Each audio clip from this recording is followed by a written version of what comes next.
Life is sacred. Naniniwala po ba kayo? So kung sacred ang buhay, hindi yan basta-basta pinapatay. Hindi basta-basta yan tinatanggalan ng buhay. Dahil bawat buhay ay mahalaga sa Diyos. Ang bawat tao ay may dignidad. Kaya po kapag pinatay mo ang isang tao, dinishonor mo ang Diyos.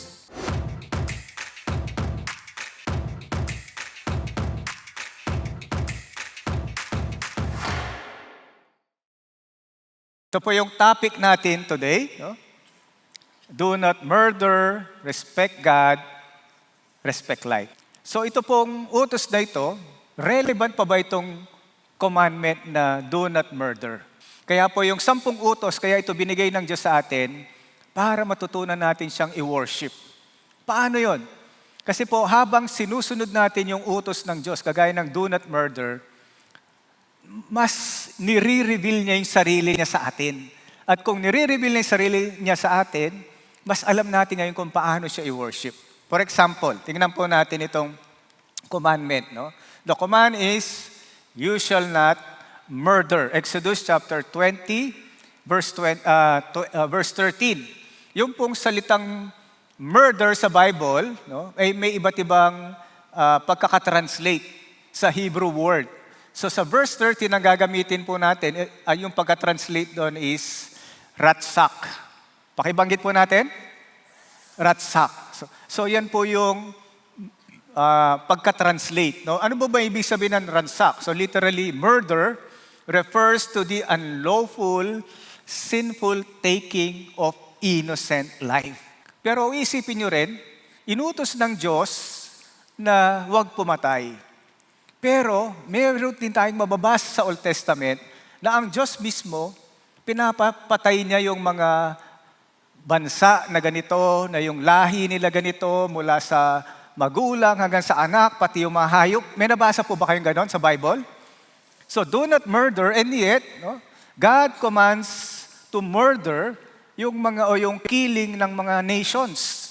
So, ano po ibig sabihin nun? Let me explain to you, no? Dito po, halimbawa, ito yung picture ng Sodom and Gomorrah.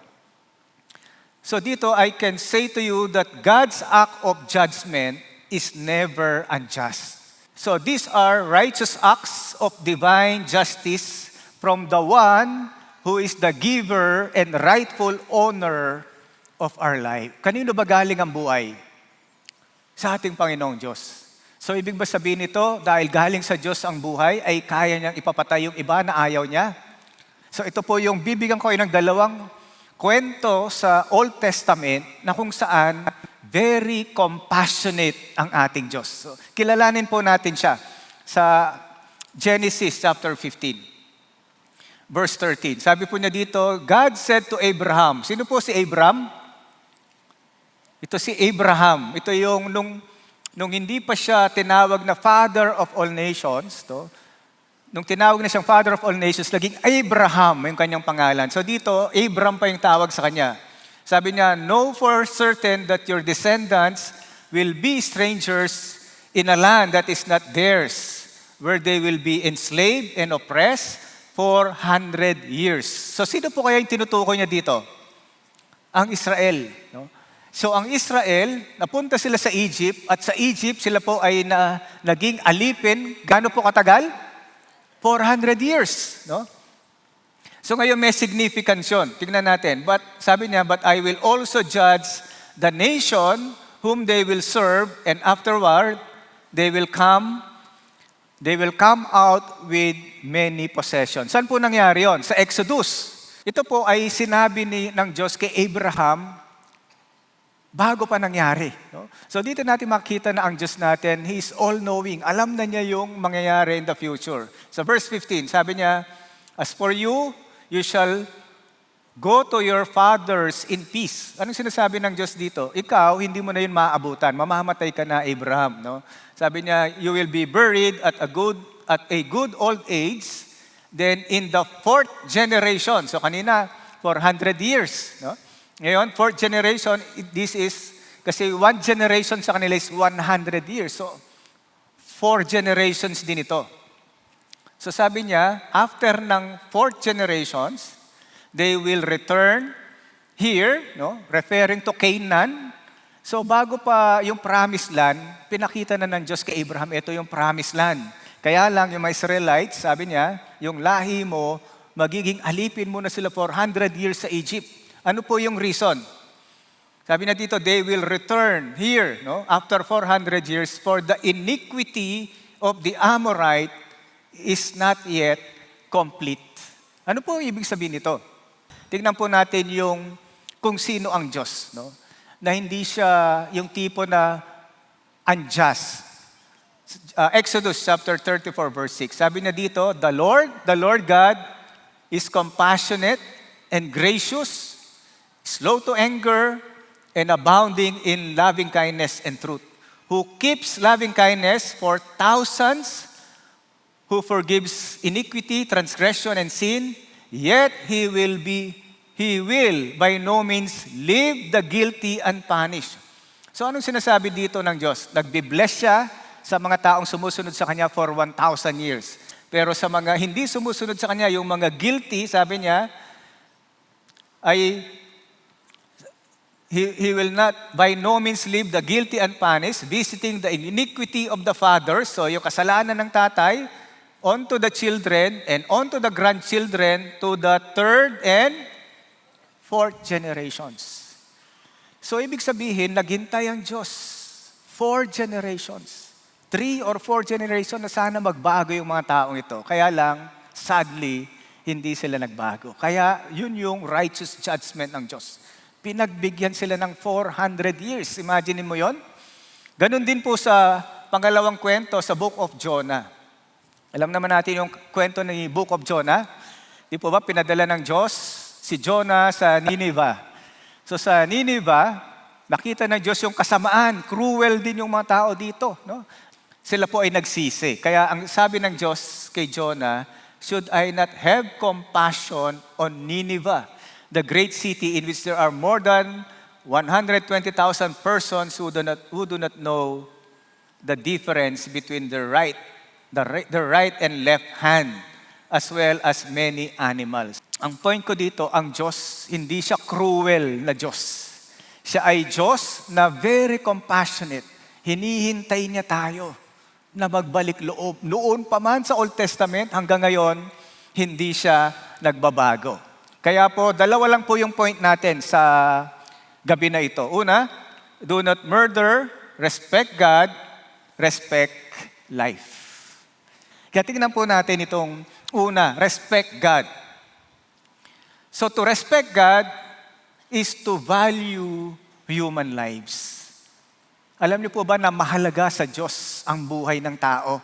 Bakit? Because God is the giver of life. Galing sa Kanya yung ating buhay. Hindi tayo mabubuhay kung hindi yan ibinigay ng Diyos sa atin. No? Saan po yan nakasulat? Genesis chapter 2 verse 7. Then the Lord God formed man of dust from the ground and breathed into his nostrils the breath of life, and man became a living being. So sa simula't simula, no, involved na si God sa ating buhay. Hinihipa niya tayo, no, the breath of life. At doon tayo nagkaroon ng buhay. So if God is the giver of life, kung galing sa Kanya yung buhay natin, ina-expect niya na gamitin natin yung buhay natin para sa Kanya. Sabi nga nung iba, our life is a gift from the Lord, and what we do with this life is our gift to God.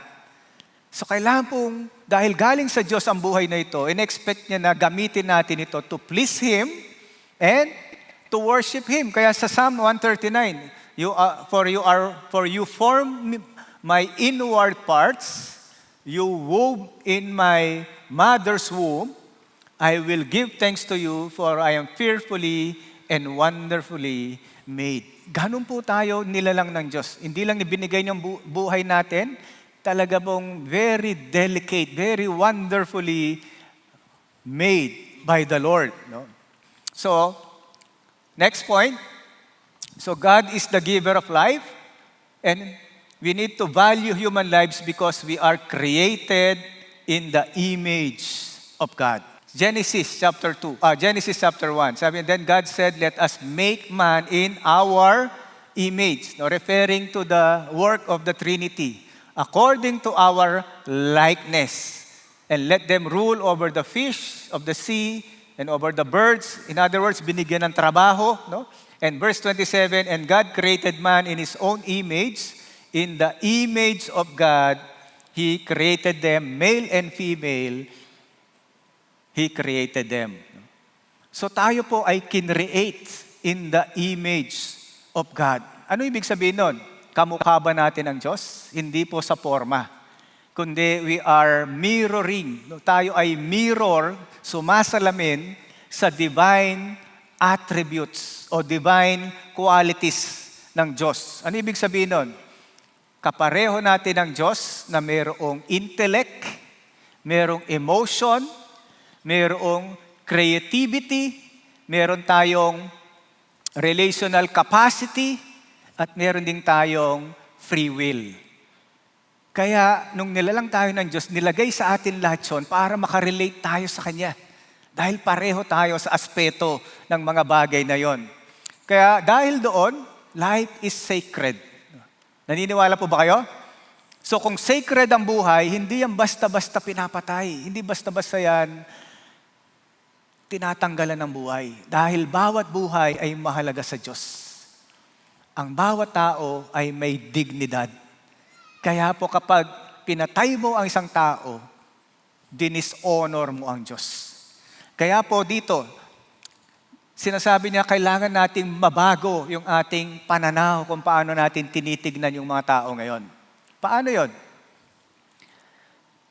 Kahit yung mga difficult coworker mo, no? Meron ba kayong hindi kasundo na katrabaho? So sabi niya ngayon, kung naiinis ka sa taong yan, baguhin mo na yung mindset mo.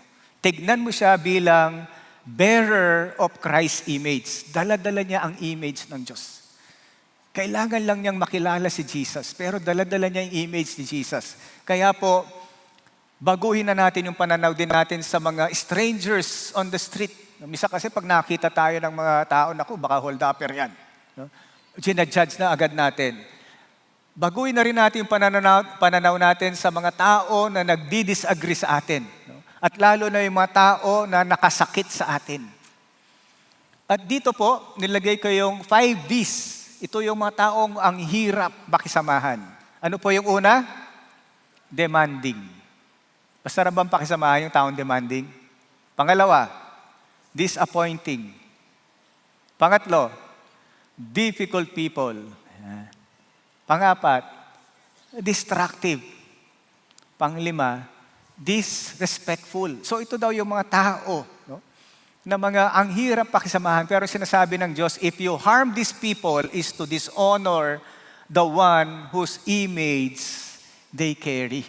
So ibig sabihin, magiging iba na dapat ang tingin natin sa tao. Hindi natin dapat siya na tinitig na nakaaway mo, no, nakakainis, mahirap pakisamahan, kundi dapat ko na pala siyang mahalin. Kaya tignan niyo po dito sa kasunod. Genesis chapter 1 pa rin, verse 28. God blessed them. So nung kinreate niya yung tao in His image, God blessed them and God said to them, be fruitful and multiply and fill the earth. So dahil man is created in the image of God, sabi niya, magpakarami kayo. I-duplicate nyo, i-multiply nyo yung image ko. Yung utos, hindi lang kayo magpakarami bilang tao, kundi paramihin nyo yung image bearer, no, ng Diyos. So bawat tao ay dala-dala niya ang imahe ng Diyos. Ngayon, nung nagkasala si Adan at si Eva, hindi nasira yung image na yon. Nagkaroon lang siyang konting distortion na pwede pang maayos kung makilala niya si Jesus. So, nag-catch pa yung point? Bawat tao, hindi lang dito sa loob ng church, paglabas nyo mamaya, lahat ng tao makita nyo, yan ay nilalang sa wangis ng Diyos at ang buhay niya ay galing sa Diyos. So, hindi dapat natin yan minamaliit, hindi dapat natin yan sinasaktan, hindi natin dapat tayo nagagalit sa kanila. Dahil we disrespect God when we destroy life. So paano ba nadi-destroy ang buhay? pag pinatay mo, pag sinaktan mo, pag ni-rape mo yung tao, pag ninakawan mo, those are things that destroys life. Kaya dito sabi niya, God hates murder. Ayaw ng Diyos ng pagpatay. Kaya dito sa Proverbs 6:16 to 19, sabi niya, may 6 na kinamumuhian ng Diyos, 7 na kasuklam-suklam sa Kanya. Ano yung mga yon? Haughty eyes, lying tongue, pangatlo, hands that shed innocent blood. Kasuklam-suklam ang isang taong pumapatay. Kaya never na tayo ay kumitil ng buhay ng isang tao. Deuteronomy 19 verse 10, so innocent blood will not be shed in the midst of your land. Ayaw ng Diyos na may mamatay, may dumanak ng dugo, no? Which the Lord your God gives you as an inheritance. So, ibibigay ko sa inyo ang promised land, pero siguraduhin ninyong huwag kayong papatay doon ng mga inosenteng tao. Okay? Bakit? Dahil Genesis 9:6, whoever sheds man's blood, by man his blood shall be shed. Kung pumatay ka ng tao, buhay din ang kapalit niyan. Bakit? For the image of God, for in the image of God, He made man. So dapat, with this lesson, no, makikita natin that murderer will not go unpunished. Lahat ng mga murderer, sigurado yan, mapaparusahan. Hindi yan pwedeng mabaliwala. May consequences. Buhay sa buhay ang kapalit niyan. Ngayon, sabihin nyo nga, hindi naman ako mamamatay tao. Pero ito yung dinugtong ni Jesus. Nilawakan niya yung konsepto ng murder. Matthew chapter 5, verse 21. You have heard in the ancients were told, you shall not commit murder. So ito yung pang-anim na utos na galing kay Moses. And whoever commits murder shall be liable to the court. So siya ay mapapakulong. No? At minsan ang husga sa kanya ay papatayin dahil yun yung parusa. Pero ang sabi ni Jesus, nung narinig nyo yon, pero ito naman yung sinasabi ko. So hindi niya kinukontra yung unang utos, in-expound lang niya. No? Ni-level up niya. Ano yung pag-level up? But I say to you that everyone who is angry with his brother shall be guilty before the court. Ibig sabihin, pareho lang, kamatayan din yung parusa. Whoever says to his brother, you, good for nothing. Alam mo po ba ibig sabihin ng good for nothing sa original translation? Raka. Ano po yung raka? Empty head. Ibig sabihin, walang laman ang utak mo. So pag sinabi mo daw, pag inunsulto mo yung tao na wala kang kaalam-alam, anong tawag doon? You shall be guilty before the Supreme Court. And whoever says, you fool. No? So ito naman, minamalit mo yung tao, feeling mo superior ka. Anong sabi niya dito? You shall be guilty enough to go into the fiery lake. So ang tatlo po yung sinasabi dito ni Jesus. Sinasabi niya, ang murder ay hindi yung actual na pagpatay lang. Ang murder nagsisimula sa puso. Kapag nagalit ka, kapag ininsulto mo yung tao, kapag minaliit mo yung tao na sinasabi mo sa kanya na ganito ka. No? So kapag ganun daw tayo, sabi niya, we are guilty of murder. So lahat ng yon ay bahagi ng murder. Kaya to respect life is to protect our hearts from anger. Bantayan natin ang puso natin. Meron ba dito magagalitin? Konting kibot lang nagagalit. Sabi na dito, bantayan mo yung puso mo kasi dyan nagsisimula yung murder. Kung yung sunog, yung apoy, nagsisimula sa maliit, kapag diyan naingatan, lalaki at makakasira ng buhay. So, ang issue dito is not just violence, it's anger. Not just killing, it's hatred. Not just actions, but attitude. So, qualified na pala tayo. Hindi sinabi natin kanina, hindi tayo nakapatay ng tao. Pero pwede pala tayong makapatay sa puso pa lang, sa isip pa lang. Pag nagalit ka, ininsulto mo, minaliit mo yung tao, murder na rin po yan. So ano ibig sabihin nito? Murder begins in the heart. Nagsisimula sa puso. No? It begins when anger is left unchecked. Galit ka. Hindi mo siya inayos. Titindi yung galit mo. Bitterness is allowed to grow. So, magsisimula yung murder kapag hinayaan mo yung bitterness na yan na kimkimin mo sa puso mo. Tinatanim mo siya sa puso mo. Lalo na yung resentment is nurtured instead of release. Hindi mo siya nirelease sa Panginoon eh. Tinago mo. Kaya, nung dumami na yung sama ng loob mo, bigla ka ngayong sasabog. Until na nakapatay ka na. Hindi sa action, kundi sa mga salita natin. So murder also happens when we dehumanize someone. Parang hindi mo siya tinuturing na tao. No? We reduce them to a label or insult. Ini-insulto mo, parang ganyan lang yung mga taong yan. No?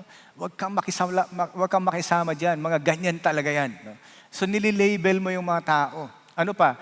We secretly wish harm upon the people.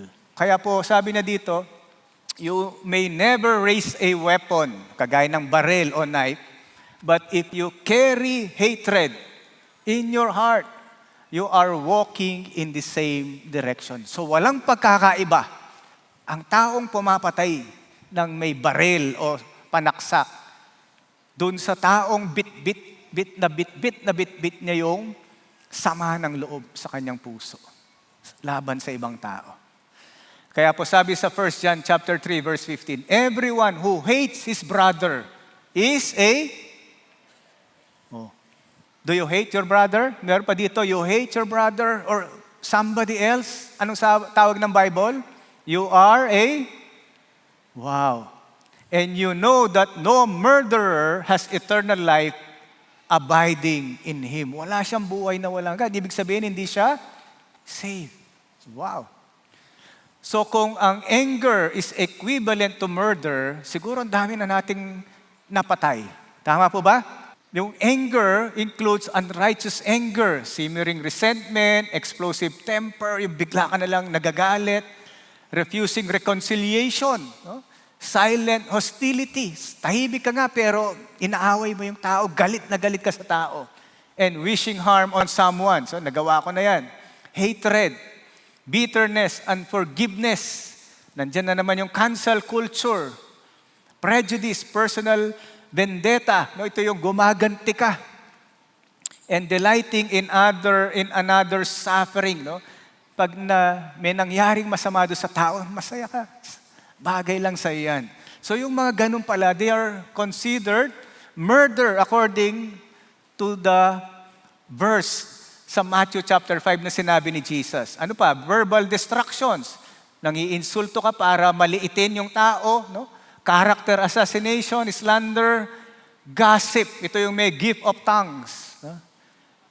That destroys reputation. Public shaming. Yun yung sa online. No? Dehumanizing language. Kaya po sabi na dito, notice, before hands shed blood, the heart has already drawn the knife. So ganun ang galit. Kaya murder is not merely an action, it is a condition of the heart. So to respect life, we need to protect our hearts from anger, but we also need to pursue reconciliation. So dito na po tayo magkakaroon ng hirap na sitwasyon. No? Bakit? Sabi po sa Matthew chapter 5, yung kadugtong kanina, sabi ni Jesus, after niyang sinabing yung anger, yung insult, at saka yung degrading words, no? Ito yung sinabi niya, therefore, if you are presenting your offering at the altar, and there, remember that your brother has something against you, ano daw dapat gawin? Leave your offering there before the altar and go First, be reconciled to your brother and then come and present your offering. So naapektuhan pala yung worship natin kapag meron tayong hindi kasundo.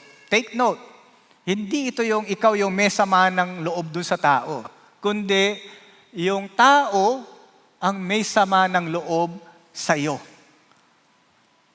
Gets niyo po ba yun? Hindi ikaw yung may kasalanan. Yung taong yun, galit sa'yo. Pero sabi ng Matthew chapter 5, sabi ni Jesus sa verse 23, kung sasamba ka sa akin, pero meron kang nabalitaan na merong tao may sama ng loob sa'yo, iwan mo muna yan, puntahan mo yung tao, pagkatapos makipagkasundo ka at doon ka mag-worship sa akin. So paano natin ipo-pursue yung reconciliation? Take the initiative to make things right. Misa kasi, hayaan mo, siguro kung magsalubong kami, will na ni Lord yun, kakausapin ko na siya. Hindi po yun ang paraan ng Diyos. Paraan ng Diyos, take the initiative to make things right. Pangalawa, admit when we are wrong. Tayo ba madali tayong i-admit yung pagkakamali natin? Minsan ma-pride din tayo eh. No, ayaw natin aminin na may pagkakamali rin tayo. Pangatlo, seek forgiveness humbly. Tayo na mismo yung humingi ng tawad. So seek forgiveness humbly and then extend grace even when it's difficult. So take note, reconciliation is not always easy. It requires humility and courage. Kailangan nating humingi sa Diyos ng Lord, tulungan niyo po ako na ibababa ko yung sarili ko dahil gusto kong sumunod sa iyo. Alisin niyo po sa akin yung takot dahil alam ko kapag ginawa ko to, matutuwa ka at meron kang gagawin na mas magandang bagay. Amen po ba doon? Pero tignan natin yung ginawa ni Jesus. 1 Peter 2. Ito yung example ni Jesus. Sabi niya, He who committed no sin, so si Jesus yan, nor was any deceit found in His mouth, and while being abusively insulted. Anong ginagawa kay Jesus? Iniinsulto siya, inaabuso siya. And yet, sabi niya, He did not insult in return. Instead, while suffering, He did not threaten, but kept entrusting Himself to Him who judges righteously. So anong sinasabi nito? Kung hindi mo kayang patawarin yung tao, huwag mo siyang gantihan, huwag mo tigasan ang puso mo, kundi ipagkatiwala mo sa Lord. Sabi ni Lord, vengeance is mine. Alam niyo po ba, mas matinding gumanti ang Diyos kesa sa atin. Kaya wag nating ilagay sa kamay natin yung paghihiganti. Ipasakop natin. Kagaya ni Jesus, pinagkatiwala sa Ama niya. Dahil alam niya, balang araw ay i-vindicate ng Diyos yung mga tayo na nagtiis kahit na may ginawang hindi maganda yung tao sa atin. So ang challenge sa atin ngayon is to overcome evil with good. And lastly, promote life wherever we go. So yung pong utos sa atin ay hindi lang para protektahan yung buhay ng tao, kundi to promote life. Ano po ibig sabihin nun? Instead na isipin mo yung ikasasama ng tao, ang isipin mo ngayon, ano yung ikakabuti ng taong ito. So promote life. So how to promote life? Speak words that build up rather than tear down. Show compassion to those who are hurting. So ano pa? Stand up for those who are weak and vulnerable. So ito yung mga mahihina, no? Ito yung mga madaling maloko, no? Also act with kindness, patience, and mercy. So pahabahin natin yung PC natin sa mga taong nakakasalamuha natin. So ano sabi ni Paul? Romans 3:13 verse 10. Love does no wrong to a neighbor. Therefore, love is the fulfillment of the law. So anong sinasabi ni Paul? Love fulfills the law. So where love is present, ano daw po yung kasunod? Life flourish. Kung mangingibabaw yung pag-ibig, we can promote life. People will flourish. People will have peace in their hearts. People will have reconciliation with God. So ang i-promote natin yung buhay, kung paano makakilala yung tao sa Panginoon. So to summarize, do not murder is a command that calls us to honor the image of God in others. Pangalawa, to guard our hearts against hatred and anger. Pangatlo, to pursue forgiveness and reconciliation. And to become people who bring life wherever we go. So ito yung essence ng do not murder. Hindi lang sa hindi ka papatay, kundi ito yung gagawin natin. Kaya po, ano nga po yung title natin?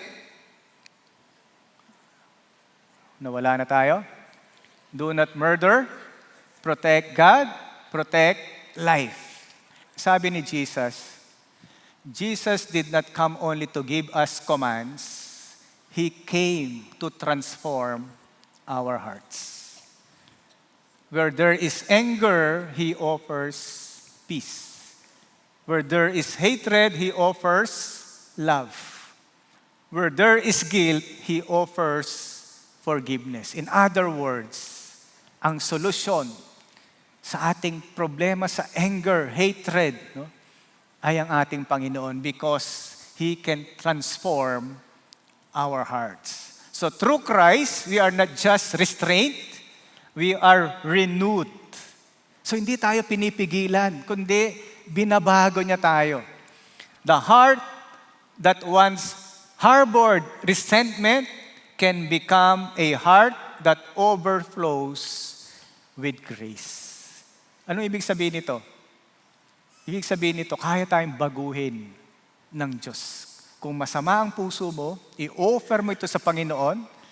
Jesus is expert in transforming our lives, our heart, our emotion, our mindset. Kaya niyang baguhin yan. Ibigay lang natin ito sa Kanya. Kaya po, sa pagtatapos natin, gusto ko lang pong iwan sa inyo itong mga tanong na ito. May 3 tanong po akong gustong iwan sa inyo. Una,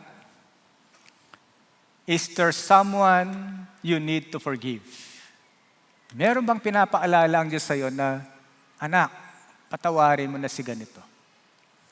Pangalawang tanong, meron bang mga relasyon sa inyo na kailangan ng ma-restore, na kailangan ng healing? Halimbawa, sa relasyon nyo mag-asawa, sa relasyon nyo sa pamilya nyo, meron bang kailangang ayusin? Meron bang kailangang healing na gawin ng Diyos sa inyong relasyon ng pamilya? O kahit kanino mang tao? At yung pangatlong tanong, meron pa bang galit sa puso mo na gusto ng Diyos, isurrender mo na yan sa akin yan, anak? So kung naririnig niyo po ang boses ng Panginoon, kung kinakausap niya kayo ngayon, do not ignore His words. Ulitin ko po, is there someone you need to forgive? Kung pinapaalala ng Diyos sa atin ngayon, Lord, tulungan niyo po ako na sana po pagkatapos ng service o bukas, tawagan ko siya, puntahan ko siya, para po mapatawad na yung taong yun. Pangalawa, meron ba kayong relasyon na kailangang ayusin? Pag uwi nyo mamaya, o ngayon kung kasama nyo, hawakan nyo yung kamay, honey, sorry. Anak, sorry. Pwede bang magkaayos na tayo? Magkaroon ng healing yung problema natin. At yung pangatlo, may dala-dala ka bang bigat sa puso mo? Nagalit, ang tagal mo ng kinikim-kim, na nanaapektuhan ka na, nagkakasakit ka na, ayaw mo pang patawarin, ayaw mo pang isurrender sa Panginoon. So ngayon po, pwede po ba tayong tumayo? Nais ko po na sa oras na ito, i-offer natin lahat sa Panginoon, lahat ng mga kabigatan sa ating puso. At hayaan niyo po na sa oras na ito, isuko natin ito sa Panginoon.